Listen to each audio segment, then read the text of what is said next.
Right, this ship was built for Fleetwood, especially for Fleetwood, in 1972, and they built 5 of these ships, and these was the bee's knees in those days of fishing, compared to the old sidewinders. No doubt you've seen on the television of a bag of fish swinging from the side, dropping onto the deck all the fish.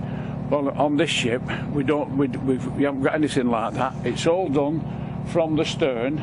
The 2 doors that you can see there open now. Now, in a stern dragger, when she's shooting the gear, is always going ahead on the propeller. Consequently, whatever you throw over the stern goes away from the ship, and there's no chance of you getting any warps or nets around the propeller. So away goes the net. Now, those 2 big drums on the winches, you can see those there. Those 2 drums, each one holds 1,000 fathom of warp. Now, 1,000 fathom is just over a mile in length, and when you think that this net is as long as what the ship is, so you're fishing into quite some very big depths at times. Now, when you think that that's 2.5 inch warp, it's something like that diameter, and they run from there to those big blocks there, what you can see where the ropes go through, and made fast to those where those chains are is those otter doors there. And the otter doors are what keeps the net open horizontally. Now, each one of those otter doors weighs a ton apiece on this ship. They're not solely made for this ship, because they're just the 2 doors that, as an heritage ship, we managed to pick up. They're a little smaller than them normally, and they're housed on those chains there. So as you've got the net out on top of the water, down goes the bridles, then away goes the doors. The 2 otter doors, they keep the net open horizontally, and they're set at an angle like that, so as you're pulling them through the water, they want to go outwards all the time, like that. Now, there's what we call the foot rope, with all the bobbins on, and those bobbins are usually iron bobbins or rubber bobbins or wooden bobbins, and they're about that size. Right, and that's the foot rope there, and that's the headline with all the little floats on. As you're pulling it through the water, that gives the net the lift vertical. There's the cod end. Now, there's a photograph of a bag of fish that's been on this ship, and they've had quite a few of the bags of fish that size on this ship, because she holds 2 records, which I'll tell you about later on. There's a bag of fish, you can see it. Now, you can imagine that. This is this ship actually. Imagine the bag of fish on this wooden deck here, the full length of it, and it's about 6 foot high and as wide as what the wood is. So what we do, there's a hatch here. We open this hatch hydraulically, and the boatswain pulls the cod line. Down there goes the fish into the factory deck below. As soon as the bag's empty, down goes the lid on the hatch, and then away goes the boatswain ties the cod end up again, and away it goes out again for the next 4-hour tow. The nets are usually towed for 4 hours. The steaming time from Fleetwood to the west side of Iceland is 3.5 days. So you've got 3.5 days there, 3.5 days back. Now, they go to sea for 3 weeks. So at that 3 weeks, that net is coming and going for a fortnight, every 4 hours, subject to weather, of course. When you've emptied the bag through the hatch on deck, all the fish distributes itself evenly between these 4 pounds. Now, what you see here, there's normally boards up to here, same as there is there, and what you do, you take a couple of boards off, and you've got 6 deckies, 6 and 7 deckies standing here. We'll pick up a fish, and we'll say it's a cod. He picks the cod up, guts the cod. When he's gutted the cod, he throws the cod in this washer, just pan round to the right. This is the fish washer, the salt water pumped under pressure to wash the fish. Before it goes in the fish room, it's got to be nice and clean, because when you think about it, that fish has got to be in there for approximately 14 or 15 days. This tank here has got salt water pumped through it, which washes all the bits of fish out, all the guts out to sea to feed the seagulls. Now before you put the guts down there, you cut out the livers. You put the livers in these baskets here. When the basket of livers is full, we tip it down that tank there. That's the holding tank for the livers. Within a couple of hours, the barge comes alongside from the fish meal work, pumps the livers into the barge, takes them to the fish meal factory to make the cod liver oil tablets that we've all had at some time or other during your lifetime. There's the £4, and what you do, you put haddocks in £1, cod in another, mixed fish and plaice and so on.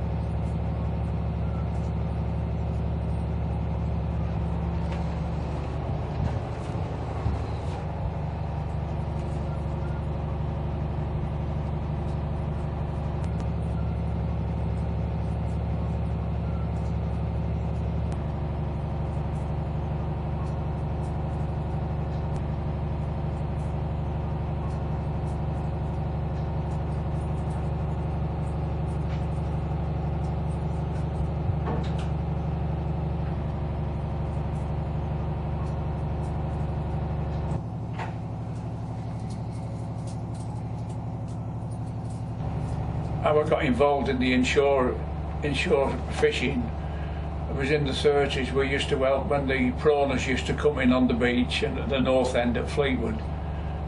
We used to help them to get the baskets of prawns and shrimps and fish up, I suppose, onto their cart, because we didn't have lorries in those days. And we used to push the cart to Wire Fishermen's headquarters in Victoria Street at Fleetwood, and all the prawns would all be picked by, we did about 60, 70 women working upstairs and downstairs in the shop, and they would pick the prawns, and it kept a lot of people in work in those days, and we used to, you could go to the shop and get mat bags of prawns and shrimps and carry them home and put them on the old wooden tables in those days and pick them.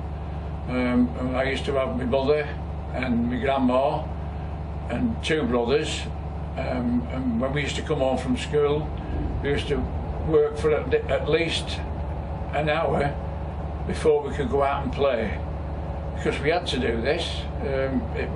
Money was short in those days, and that was the start of me getting involved in the fishing industry, I suppose. Because when I left school, I went on I joined one of the ships, and the chap I sailed with was a chap called Harry Salthouse, and the ship was called the White Heather. I was 14-year-old, and we was going out. I remember this so distinctly. I was going out early one morning about 6 o'clock in summertime, which was daylight, and I was stood in the hold with my hands in my pockets, and I was whistling away, and the door opened in the wheelhouse, and a hand came out, and Harry Salthouse said, "You can knock that whistling off. We get enough wind without you whistling for wind." And from that, I have never ever whistled on a ship, and I spent 4 years in the Navy, my fishing time at Fleetwood, my inshore time, and I've never ever whistled on a ship since. I think I learned a lesson that day, but that's the superstitions of the old fishermen. Because he started his career in the smack job at Fleetwood, which was under sail, which was very hard work, I should imagine. And then the chap who owned the White Heather, called Jackie Martin, he had a ship called the Llewellyn. Now I sailed with Jackie for 3 or 4 years, and that was the start of my career in the inshore fishing industry. I served about 4 or 5 years doing that, and then I went sea netting for 12 months or so, and I did a few trips later on in the very early 50s. I did a few trips deep sea fishing, swallowed the anchor, and in 1948 I married a girl from London.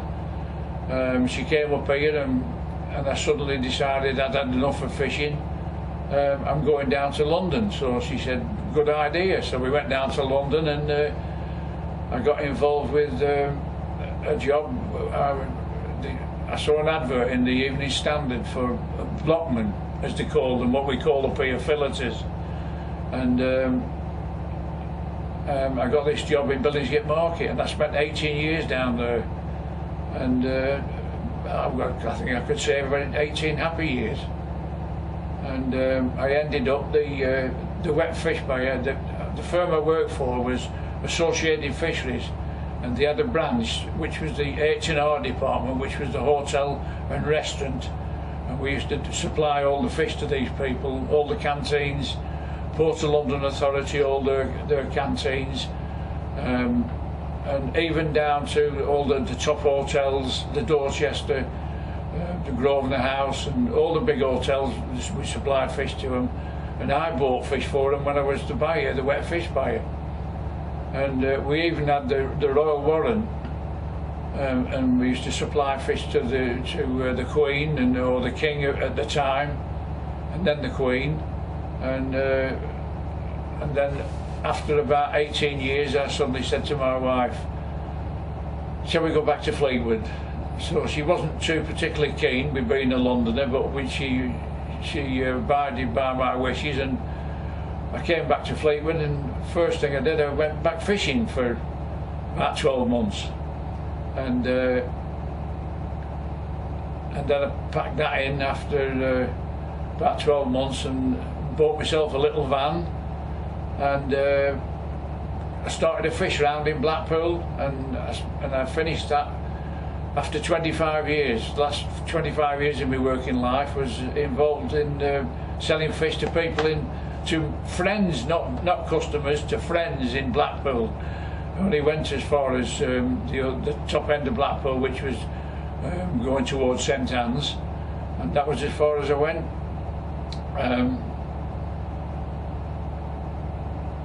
What about your time when you went on the Icelandic runs, and also then you got into the charter skippering?